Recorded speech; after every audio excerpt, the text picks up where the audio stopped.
Hello dears, ഇന്ന് ഞാൻ വന്നിട്ടുള്ളത് ഒരു അടിപൊളി പൊട്ടാറ്റോ സ്റ്റൂ ആയിട്ടാണ്. എല്ലാവരും വീട്ടിലുണ്ടാക്കുന്നതാണെങ്കിലും ചില ഇൻഗ്രീഡിയൻസ് നമ്മുടെ കറിക്ക് വളരെയധികം സ്വാദ് നൽകാറുണ്ടല്ലേ.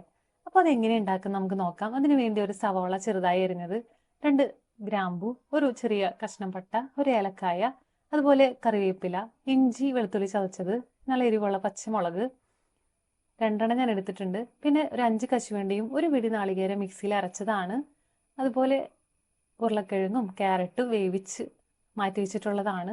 ഇനി ചട്ടി ചൂടായി വരുമ്പോൾ അതിലേക്ക് നമ്മുടെ ഗ്രാമ്പും പട്ടയും ഏലക്കായും ഇട്ട് കൊടുക്കുക.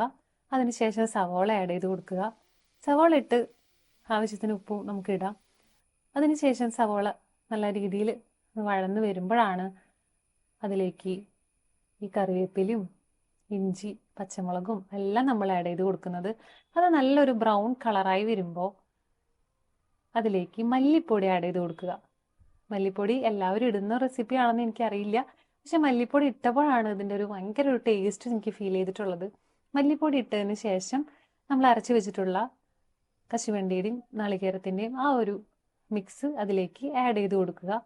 അതിനുശേഷം നല്ല രീതിയിൽ ഇളക്കി യോജിപ്പിച്ച് നമ്മൾ മാറ്റി വെച്ചിട്ടുള്ള ഉരുളക്കിഴങ്ങിൻ്റെയും ക്യാരറ്റിൻ്റെയും ആ ഒരു മാഷ് ചെയ്തത് അതിലേക്ക് ചേർത്ത് നല്ല രീതിയിൽ ഇളക്കി ഒരു നാളികേരത്തിൻ്റെ പാല് പിഴിഞ്ഞതാണ് അതതിലേക്ക് ഒഴിച്ചു കൊടുക്കുക.